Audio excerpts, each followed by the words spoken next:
Hello, Alchemist. What have you forgotten about yourself? We're going to explore that today. If you've already chosen your card, check the timestamps below. If not, I'm going to give you a closer look. Doorway number 1, Throne. Doorway number 2, Shield. Doorway number 3, Phoenix Feather. Choose your doorway, Alchemist, and let's begin the great work. Hello, Alchemist, and welcome to your initiation through doorway number 1. What have you forgotten about yourself? You chose Throne. You are in control of your destiny. Okay, my initial feelings about this, and we're going to get deeper into it with these, your Dixit card, which I always use for your shadow. But my initial feeling around this is that you can feel like a lot of the things that are happening to you in your life are out of your control. And you forget that you have so much power. Like, even in situations where you feel powerless, a lot of that is conditioning, or a lot of the powerlessness, it has to do with wounds that you had as a child that made you feel powerless then, still replaying themselves. Now, that doesn't mean that there aren't situations where we don't have power, but we always have internal power, right? I'm going to pull another card from this deck to kind of round this out. This is a new deck I just got, and it's so beautiful. I love it. All right, let's take a look. Let's get deeper into what you've forgotten. You've forgotten your sovereignty, right? I think a lot of times we get into situations and we feel like there's literally no way out. And a lot of times that's because we were told that there's no way out, or we were taught a sort of mindset that there's not a way out. Let's take a look at your shadow. Oh, yeah. Sometimes you can't see the forest for the trees. As in, sometimes you're so hyper-focused on the details, you don't see the bigger picture, that you do have autonomy, that you are sovereign, that you can make different choices for yourself. Because a lot of times, so a river runs through the easiest path, right? It's the same with your neural pathways. Your neural pathways follow the easiest path, and it can be painful and difficult to retrain your neural pathways into a healthier mindset, right? And so this is kind of an invitation saying that you've forgotten that you are autonomous, that you can make these decisions. This has very Nine of Pentacles energy, independent, strong, in control of your own life. Because your neural pathways are used to following the same groove. And so this is an invitation for you to rethink that and work on your reprogramming, right? Stitching the stories. Oh, we are the stories we tell ourselves, aren't we? We are the stories we tell ourselves. The stories you were told as a child will become your identity until you learn how to tell yourself new stories. If your story is that you're trapped, if your story is that you have no options, if your story is that there's no choice, sometimes it will be the fact that you don't even know you have a choice to make a choice. And that's a really painful place to be, because it's a confusing place. But once you realize the stories you tell yourself, the ones that both you tell yourself, but also the ones that were told to you so many times you mistook it for your real story. Once you realize that that happens, you're finally able to kind of start working on rewriting that, and rewriting the story in your voice, from your point of view, with what you truly want, and not just with what was expected of you, or the difficult habits and painful habits that you picked up to protect yourself at a time that maybe isn't serving you now. Step forward. Each small step takes you towards greatness. Don't expect to do all of this overnight, right? You are in control of your destiny, but it took years to build this story, right? You're not just going to dismantle it overnight. You might get a lightning flash of clarity, but part of it is giving yourself grace and knowing it's going to take some time, okay? One step at a time. And giving yourself, I always talk about giving yourself grace, right? Giving yourself grace. You don't know what you don't know. And when you do know it, you do better, right? Let's go ahead and take a look at these. The Magician. Yes, it's about balancing. It's about balancing the different elements of your life, seeing clearly, and then weaving your own magic instead of weaving the life and attitude that you were told.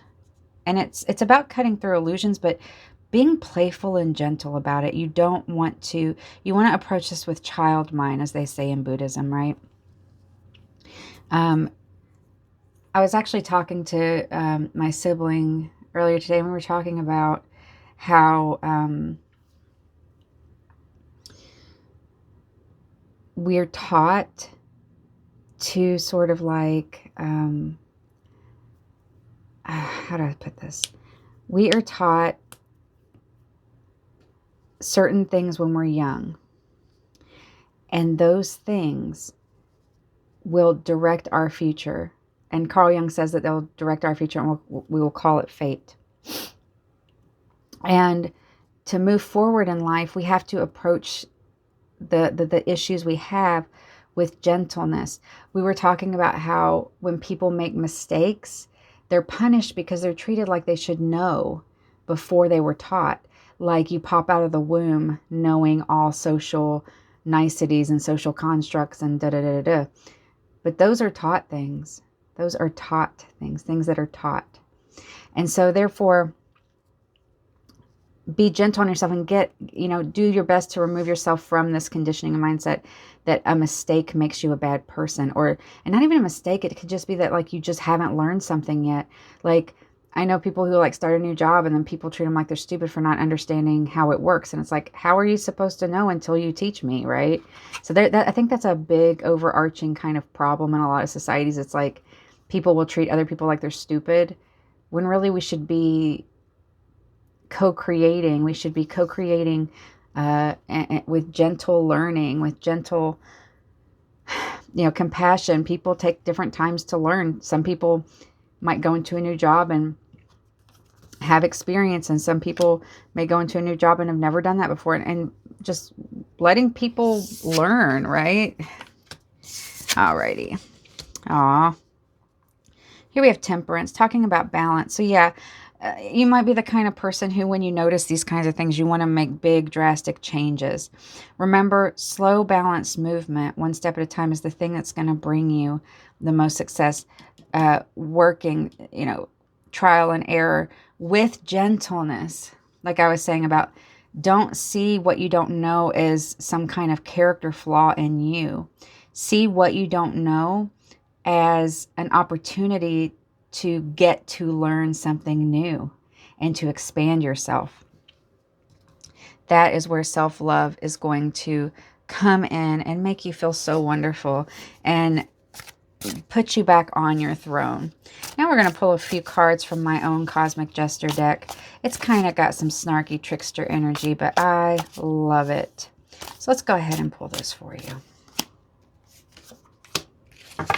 You're doing such a good job. I always say this, like if you're even here willing to listen to your own shadow work stuff, you're already doing the great work, as we say in alchemy. The same lesson keeps arriving wearing different faces. So you probably have thought before, oh, I can do this, I can make this change, but then something might have happened and caused you to fall back into self mindset. That is the cycle of reconditioning your mind, by the way. It's not a straight line. It's one step at a time. It's a spiral.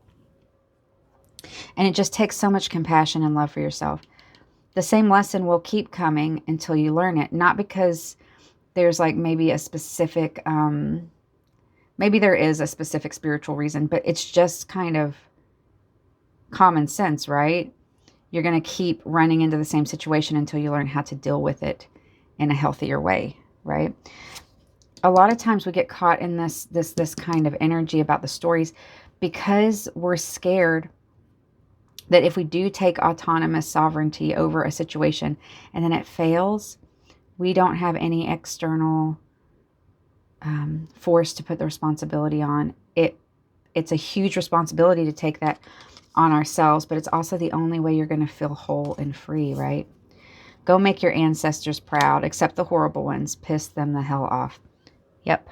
A lot of this kind of the stitching the stories comes from established attitude in the family line. So basically, it could have been 4 generations ago that someone was kind of an asshole, and that taught the next generation, next generation. So to them, that might seem normal, but to you, it's a pattern of hurtfulness, and you're ready to break that generational trauma. So what if you've forgotten about yourself? That you are the generational trauma breaker. You are the magician arising to your throne. Please leave your comments below, like and subscribe if this resonated for you, and I will see you next time. Continue the great work, alchemists. Hello, alchemists, and welcome to your initiation through doorway number 2. What have you forgotten about yourself? You chose shield. Defend your worth. No need to prove it. Okay. So you probably have had some self-esteem issues. Maybe people around you have made you feel kind of worthless either now or in the past. This is definitely a reminder that your worth does not come from what you produce. Your worth does not come from what you do. Your worth does not come from anything except for the fact that you are you. Your worth is inherent.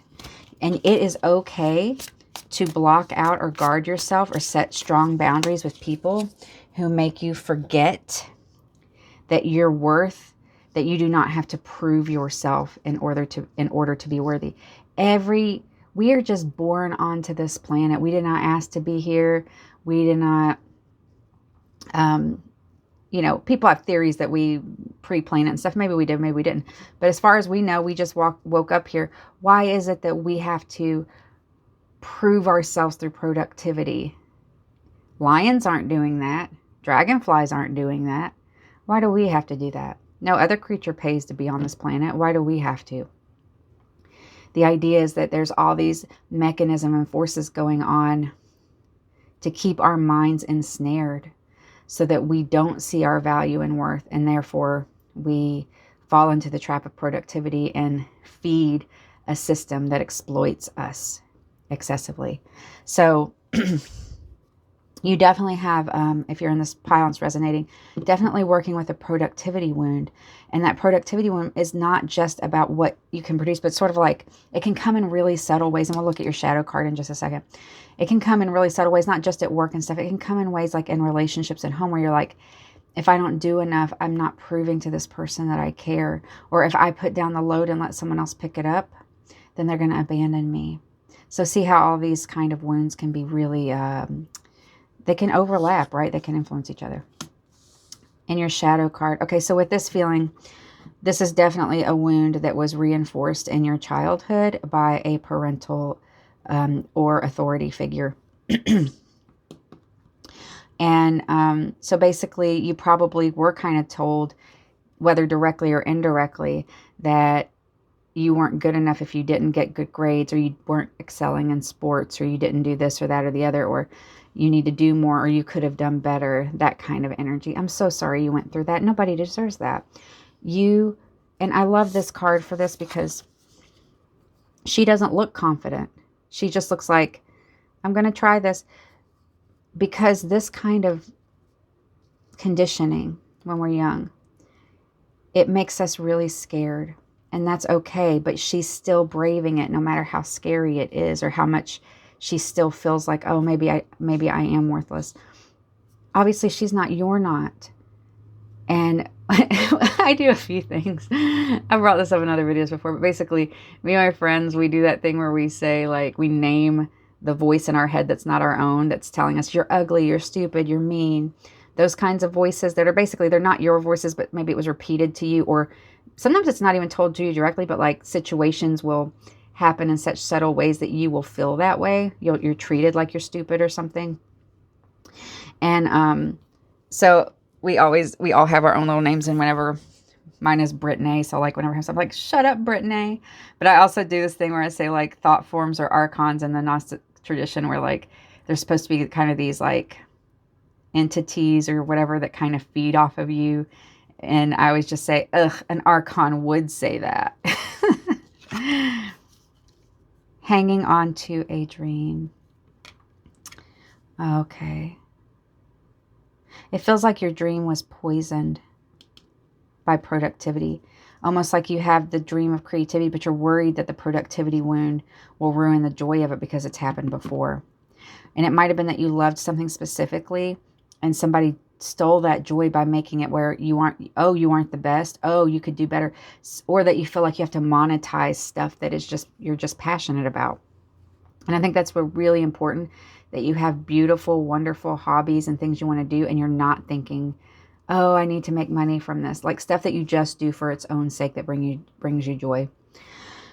Like reading tarot is one of mine. It is my Dharma work. And you know, people need to make a living, obviously, but I use this as like, oh, if someday I make a little money because I sell a shadow work journal, or I make a deck of cards or something, that's great, but I never charge for readings or messages, because once the productivity wound gets entangled with monetary things or with your passion, then it shifts the entire reasoning, the entire reason you're doing it. But it also shifts, like for example with tarot, it shifts the reading. If someone is paying me for a reading, and this is why I never charge for readings, then there's going to be a subconscious expectation for me to please them instead of just tell them the truth.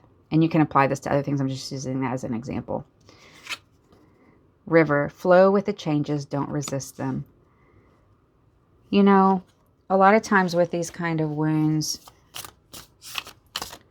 we end up really far into a certain thing. Let's say like something random, like swimming. Like let's say you really love swimming and when you were a kid, but then you got pushed to be kind of like on the swim team or something.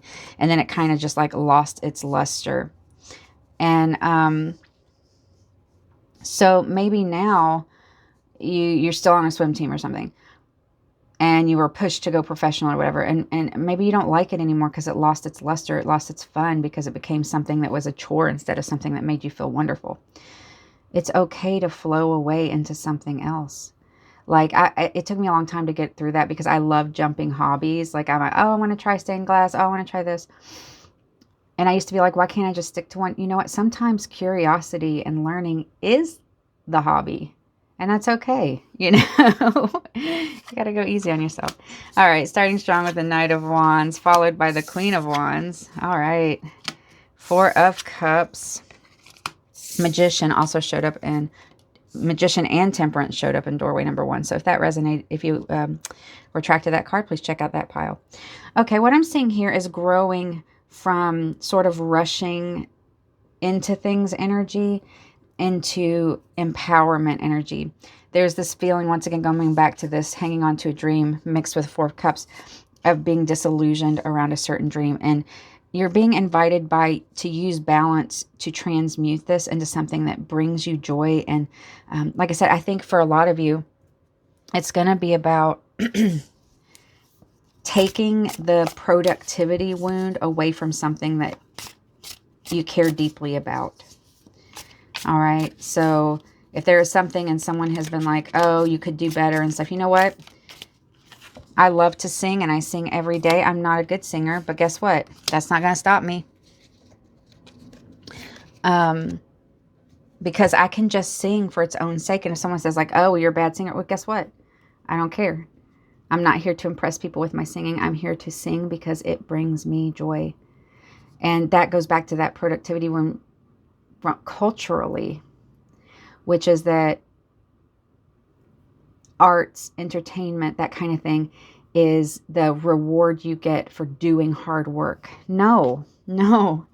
Art is expression of yourself, is the backbone of being a whole human, right? Whether it's the arts, whether it's science, whatever it is that makes your soul sing, that is actually the heart.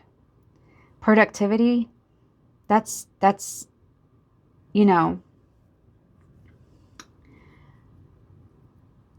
for most people, most of human history just did what they needed to do for the day, and then they played. They danced around a fire, they made love, they ate delicious meals. You know, they went and got the amount of food they needed for the day, and then they just sat around a fire telling stories. Also, right now, there is a beautiful hummingbird drinking from a flower right outside of my window, just hovering there. Oh, so beautiful. A message for you to see that inner beauty, that peace. Your anxiety has mistaken speculation for prophecy. Yes, you have internalized this wound. You have mistaken speculation for prophecy. So you think things are going to happen a certain way, or that you're failing, and you believe that that's reality. Remember, a lot of times we will make up our own evidence based on the situation or based on the conditioning that we were given growing up. And so we will mold the evidence around to match the story that we already know. Your nervous system believes a squirrel is a credible threat. Yeah, this has to do with you feeling like you're under a microscope, like you're always being watched, and that puts your nervous system in survival mode. I would definitely say there's some great videos for somatic, like light somatic exercises. It's not exercising. It's like, you tap your shoulders and you do these things. If you're feeling fried or frazzled, feel free to look some of those up and, get the help you need. But yes, I feel like you have forgotten that you are allowed to put up boundaries. And now is your time to put up boundaries. But also, like I said, it's tied into the fact that you need to understand that you can do stuff and live your life for its own sake. It does not. I think it was Ralph Waldo Emerson who said, I do not wish to expiate, I wish to live. Like that some men think that their work is a penance for living. I do not wish to expiate, but to live. My life is for itself, not for spectacle. That was paraphrased. I don't remember the exact quote, but something like that. Okay, Alchemist, you're doing the great work. Thank you so much for being here, and I will see you next time. Hello, Alchemist, and welcome to your initiation through doorway number 3. What have you forgotten about yourself? You chose Phoenix Feather. The power of transformation lies within. I love this for you because the idea is that you've probably been through a whole lot, and we'll check that out with the shadow card just now. It's definitely that one. And it can be easy when you've had to do this over and over again to get kind of, I kind of say like senioritis, like where you're like, oh my gosh, does it ever end? Is there ever a point where I can just rest and not have to rise from the ashes over and over again? Life itself, I guess you get 2 today. I'm just feeling both of those. Life itself is a series of transformations. The idea of life, our lives as a stagnant thing that's stable that we can hold on to, is an illusion, right? This is from the Monks Walk back. I went and saw them in January, the Walk for Peace. And, bracelets like this. And, years ago, I had Tibetan monks living with me while they were doing a salmon dollar. The idea is that everything is temporary. So when we stick to something like, I really rigidly want things to be a certain way, you can't flow, and you have to be able to flow with life like a river. If you cannot flow with changes, you're always it's gonna be like, well, there's a metaphor. It was like, if life is a river and you're floating down the river, if you fight against the current, you're going to get thrown against rocks, and you're going to wear yourself out, and you're going to struggle. But if you let go, you're just going to go with the flow, right? It doesn't mean don't be an active participant in your life, but look at that water. Yeah, you can feel like you're drowning during the phase when you're ashes, right? But you have always risen again. So if right now you're going through a really difficult time and you feel so overwhelmed, remember, every time this has happened, you've risen. And every time you've risen, you've been stronger, wiser, more beautiful, more vibrant.